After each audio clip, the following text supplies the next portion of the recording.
La escóbula de la brújula.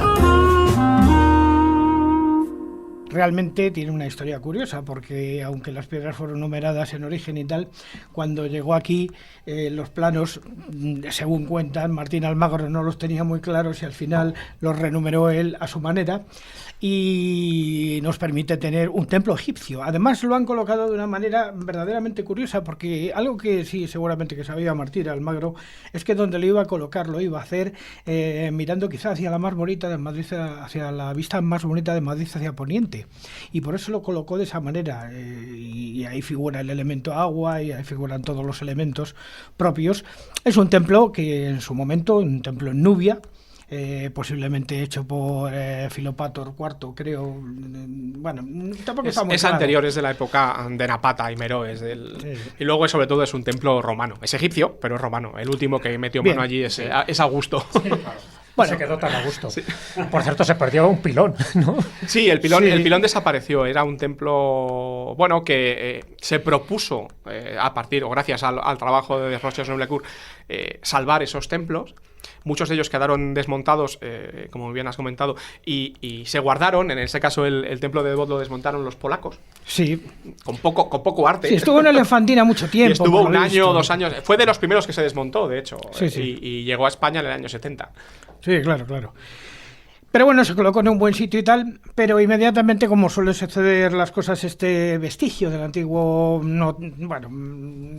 digamos antiguo relativamente, Egipto en Madrid, enseguida los vándalos se dedicaron a hacer de las suyas y entonces colocaron, lo diré simplemente porque puede resultar jocoso, puede resultar, pero es una anécdota que existe. Alguien pintó algo en la parte exterior, en la parte que da justamente a la casa de campo. Hay una serie de figuras y debajo de esas figuras en su momento alguien pintó con una tiza, dice: tú que presumes de altura, a ver si das con lo que yo te digo en esta escritura. Entonces buena rima, sí. Entonces, bueno, eso quiere decir que durante un tiempo estuvo bastante poco vigilado. De hecho, hubo que cerrarlo para restaurarlo y para colocarlo en las condiciones adecuadas.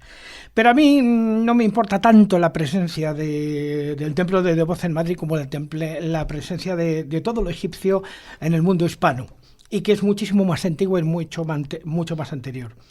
Independientemente de los famosos jeroglíficos que se resultaron falsos de Iruña Beleia, donde aparecían hay una serie de jeroglíficos, sí que es verdad que existen algunos elementos que permiten ver una influencia del Egipto, posiblemente solamente del tolemaico, en las primeras etapas del cristianismo en España.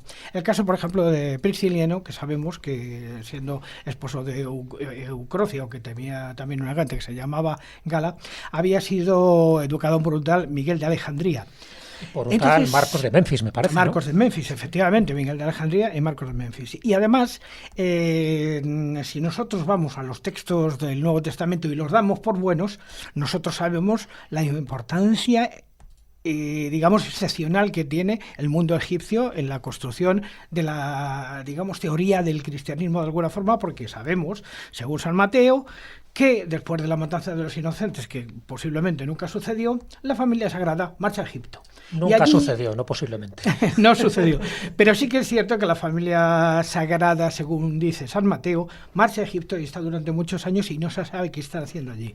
Si realmente estuvieron allí y Jesús de Nazaret estuvo allí, no es difícil que tomara contacto con las religiones mistéricas y que eso formara parte, de alguna manera, de la doctrina posterior que él iba a difundir de alguna forma. Pero no hay que irse a Egipto para encontrar los misterios, al contrario, desde Siria a Palestina era mucho más sencillo, el culto de Mitra estaba ya implantado.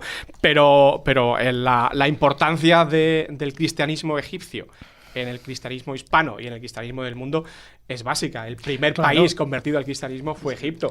Entonces, no solamente inventaron el monacato, sino inventaron a los anacoretas. Es que justamente quería llegar ahí, porque ahí tenemos a Santa María Egipciaca, a San Antón, a San Pedro del Desierto, a San Pedro el Ermitaño, pero sobre todo porque tenemos algunas manifestaciones escultóricas que llegaron a la etapa, digamos, de la antigua Edad Media. Por ejemplo, esto me lo señaló hace tiempo, ya lo comentó en alguna ocasión el hijo de Fernando Jiménez del Oso, colaborador nuestro, y es que en el priorato de San Fruto del Duratón existe una ventanita que tiene en los dos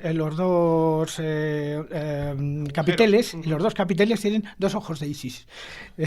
O de Horus, quiero decir. Bueno, pero eso es sencillo, el culto a Isis lo exportaron los romanos por todo el, claro, ciertamente. por todo el imperio. De hecho, una de las imágenes en el escudo de París aparece una imagen de Isis. De hecho, el ojo es apotopraico, es decir, que siempre que se pinta un ojo no tiene por qué remitirse al ojo de Horus, es decir, el ojo es protección, el ojo es para quitar precisamente el ahojamiento, lo para que siempre tenemos como esa referencia al mundo egipcio, porque muchos de los símbolos cristianos es cierto que proceden del antiguo Egipto. Sí, procede del antiguo, hasta incluso la propia cruz posiblemente procede también del mundo egipcio.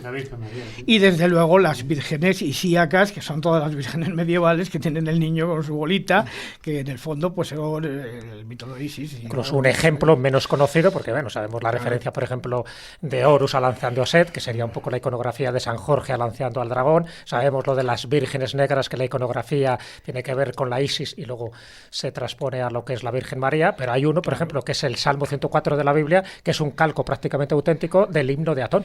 Efectivamente, pues eso quería yo traer aquí porque traigo dos instrumentos. Primero, uno que es de origen egipcio, porque lo vemos representado en las tumbas y nos ha llegado a nosotros en forma de castañuela, que es el crótalo. Esto, que está sonando aquí, lo vemos representado en las tumbas egipcias y prácticamente nos ha llegado. Esto tendría yo que haberlo tocado como si fuera una castañuela con una especie de cordel de cobre y tal, pero bueno, lo toco así porque el cordel de cobre lo he perdido. Y de paso podemos recitar da la gana. Un pequeño textito del libro de los muertos. Yo soy el loto misterioso, esplendor de la pureza. Yo avanzo en medio de los espíritus santificados hasta las ventanas de la nariz de Ra. Marcho y busco, mirad, soy puro. Yo llego a los campos de los bienaventurados. Salve loto, tú que te muestras bajo los rasgos del dios Nefertum. ¿Por qué? Porque en el mundo egipcio estos libros de los muertos, que eran normalmente patrimonio de la gente más pudiente, se introducía en todas las tumbas fundamentalmente como una guía para después de cuando uno estaba muerto y tal, para ver por dónde tenía que tirar.